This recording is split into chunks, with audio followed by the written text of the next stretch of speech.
এ আৰু এনৰ ব্যৱহাৰৰ বিষয়ে মই কম। প্ৰথমে আহোঁ word beginning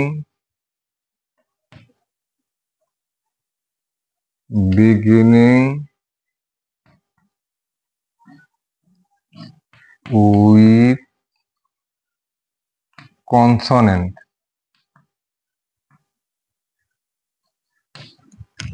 A is used before the words beginning with consonant. যেনে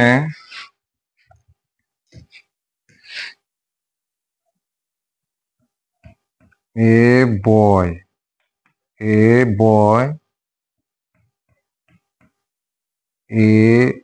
dog, a cat, a pen,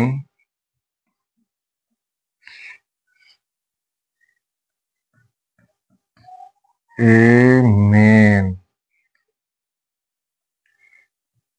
a girl,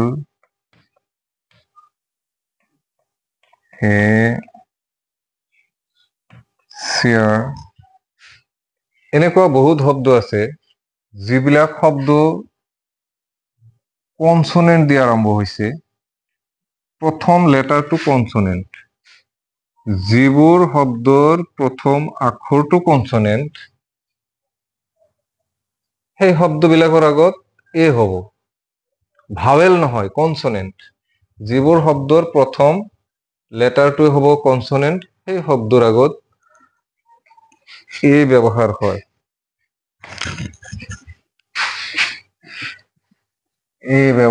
সেইবোৰ শব্দৰ আগত। এতিয়া 2 নম্বৰত আহোঁ। A is used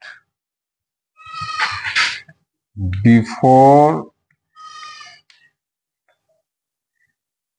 vowel. A is used before vowel. A is used before vowel as have the sound of U. A is used before vowel as have the sound of U. অর্থাৎ কিছুমান শব্দ এনেকুৱা কিছুমান শব্দ আছে যিবোৰ শব্দ ভাৱেলেৰে আৰম্ভ হয়, অৰ্থাৎ প্ৰথম লেটাৰটো ভাৱেল থাকে। সেই শব্দটোৰ প্ৰথম লেটাৰটো ভাৱেল থাকিব, কিন্তু তাৰ উচ্চাৰণটো হ'ব, সাউন্ডটো হ'ব ইউৰ নিচিনা, এনেকুৱা সাউন্ড হ'ব।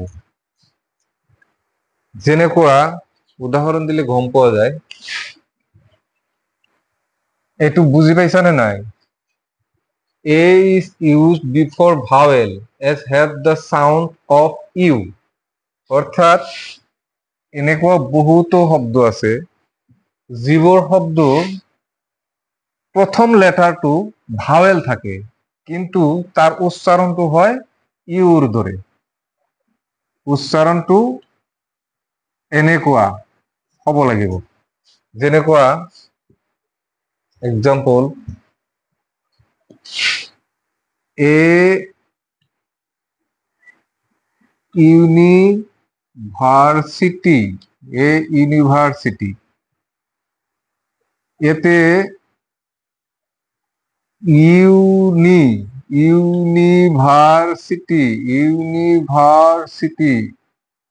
ইউনিভাৰ্সিটি তাৰ মানে এতে ইউ আছে, ইউৰ উচ্চাৰণটো ইউৰ দৰে হৈছে, মানে এইটো ভাৱেল, ইয়াৰ সাউন্ডটো আহিছে ইউ। এ ইউরোপিয়ান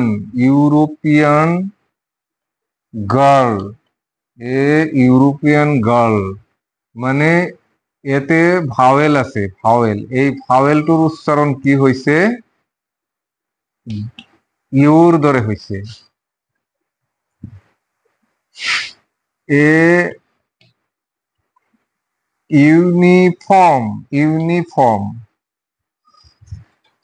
ইউনিফর্ম, ইয়ার উচ্চারণটো কি হইছে? ইয়ার উচ্চারণটো ইউর দরেই হইছে। এ ইউনিট, ইউনিট, ইয়াতেও ইউর দরে হইছে। গতিকে যিবোৰ শব্দৰ প্রথম অক্ষরটো ভাওয়েল থাকে আর তার উচ্চারণটো হব ইউর দরে, ইউর দরে যেতিয়া উচ্চারণটো হব তেতিয়া কিন্তু তার আগত ভাওয়েল থাকিলেও তার আগত এ হব।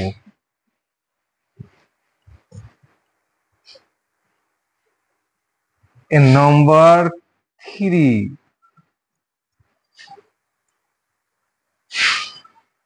A is used before the word one, one. A is used before the word one as the sound of wa, অর্থাৎ ওয়ান, ওয়ান শব্দটোর আগত এ ব্যবহার হয় কারণ ওয়ানত থকা ওর উচ্চারণটো হৈছে ওয়া। ওর উচ্চারণটো ওয়ার দরে হলে, ওর উচ্চারণ যদি ওয়া হয় সেই ক্ষেত্ৰত তাৰ আগত, সেই শব্দটোৰ আগত হব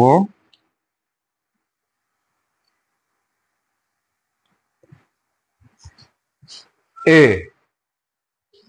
ওৰ উচ্চাৰণ ওয়াৰ দৰে হলে ওৰ উচ্চাৰণটো হব লাগিব ওয়া। সেয়েহে ওয়ান শব্দটোৰ আগত এ বহে, ওয়ান শব্দটোৰ আগত এ বহে। ওয়ানটো কিন্তু ভাওয়েল লেটাৰ, ভাওয়েল লেটাৰ, ইয়াৰ আগত এন বহিব লাগিছিল, কিন্তু উচ্চাৰণটো হল কি ওয়া, ওয়ান। সেইকাৰণে ওয়ানৰ আগত এ হয়। তো ইয়াৰ পিছত আহিব এনৰ ব্যৱহাৰ। এই এনৰ ব্যৱহাৰটো, এনৰ ব্যৱহাৰ। Number 1, n is used before the word beginning with vowel, অর্থাৎ যিবোৰ শব্দ ভাওয়েলেৰে আৰম্ভ হয়, যিবোৰ শব্দ এন সেই শব্দৰ আগত ব্যৱহাৰ হব, এন সেই শব্দৰ আগত ব্যৱহাৰ হব যিটো শব্দৰ ফাৰ্স্ট লেটাৰটো ভাওয়েল, যি শব্দৰ ফাৰ্স্ট লেটাৰ, প্ৰথম লেটাৰটো হব ভাওয়েল। যেনেকুৱা ইগ, ই টু ভাওয়েল, যার কারণে এতে এন হব। ইনক, পট, আই আছে ভাওয়েল, এন হব। An aeroplane, aeroplane, a to vowel. An island. I to vowel. An orange. Orange. An umbrella. এনেকুৱা প্ৰথম লেটাৰটো ভাৱেল হলে সাধাৰণত তাৰ আগত এন বহে। যি শব্দৰ প্ৰথম লেটাৰটো ভাৱেল সেই শব্দৰ আগত এন ব্যৱহাৰ হয়।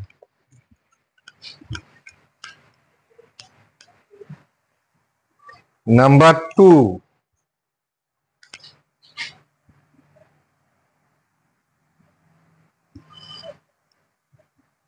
N is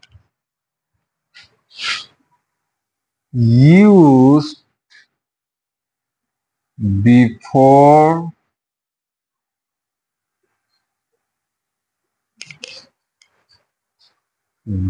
N is used before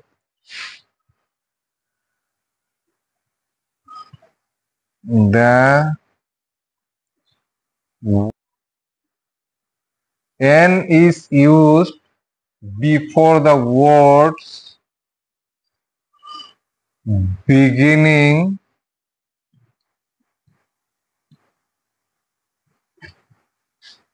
with silent H. N is used before the words beginning with silent H. তার মানে যি শব্দৰ প্ৰথম লেটাৰটো কনসনেন্ট, যি শব্দৰ প্ৰথম লেটাৰ ই হল কনসনেন্ট। কনসনেন্ট মানে কনসনেন্ট এইচ, প্ৰথম লেটাৰটো হব এইচ, কিন্তু এইচৰ উচ্চাৰণটো নহব, সাইলেন্ট হৈ থাকিব।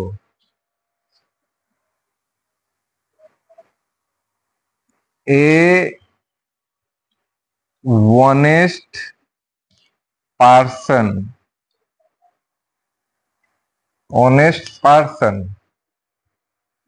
এতে এইচ আছে, এইচৰ উচ্চাৰণ হোৱা নাই, এইচটো কিন্তু কনসনেন্ট, এইচৰ উচ্চাৰণ হোৱা নাই, ইয়াতে হব N.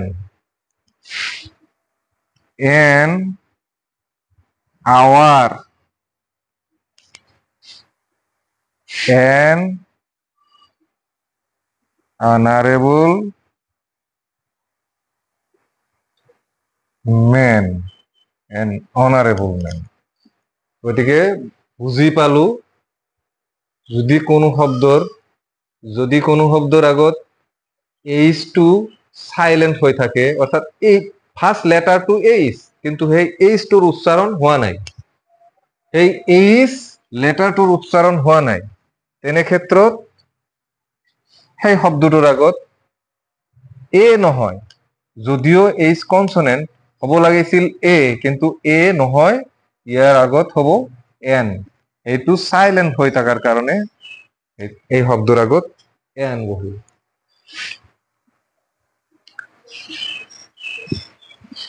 3,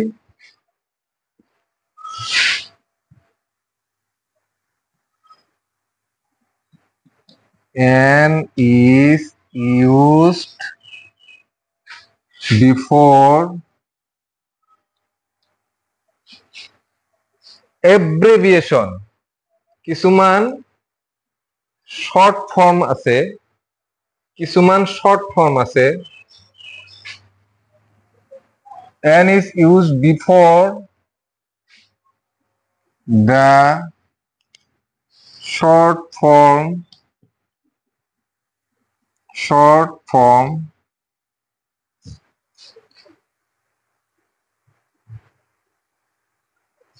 of which with the first letter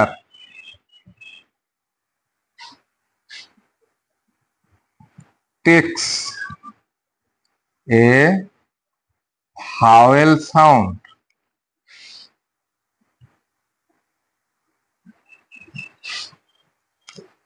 এনেকুৱা কিছুমান এব্ৰিভিয়েশ্যন আছে যাৰ প্ৰথম লেটাৰটো কনসনেন্টে আছে কিন্তু তাৰ উচ্চাৰণটো হৈছে ভাৱেলৰ দৰে। কিছুমান শৰ্ট ফৰ্মত লিখা হয়, যেনেকুৱা MBBS, LP school, RCC building, NCC cadet, এনে ধৰণৰ যিবিলাক এব্ৰিভিয়েশ্যন আছে, শৰ্ট ফৰ্ম আছে, তাৰ প্ৰথম লেটাৰটো কনসনেন্ট হলেও তাৰ উচ্চাৰণ ভাৱেলৰ দৰে হয়, যাৰ কাৰণে সেই শব্দটাৰ আগত এ নবহি এন বহে। এনেকুৱা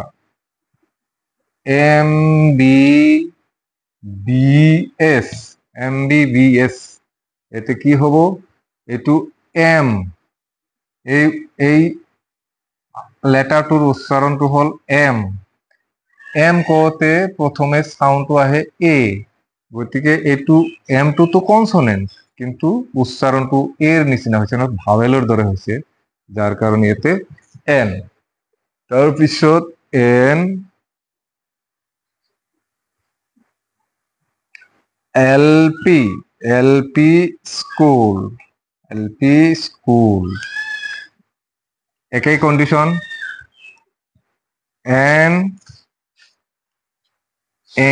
NCC cadet,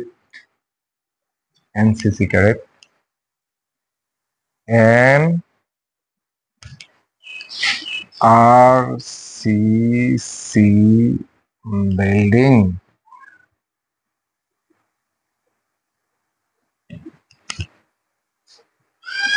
এইটো আছিল 3 নম্বৰ। গতিকে এনেকুৱা যিবোৰ শব্দ আছে এইবিলাক কনসনেন্ট কিন্তু উচ্চাৰণটো ভাৱেলৰ দৰে হোৱাৰ কাৰণে এই শব্দবোৰৰ আগত এ বহা নাই, বহিছে কি এন। গতিকে এ আৰু এনৰ ব্যৱহাৰ এইখিনিয়ে অলপ ভালকে মন দিলে এ আৰু এনৰ ব্যৱহাৰ স্পষ্ট হৈ যায়। গতিকে আজিলৈ এইখিনিয়ে।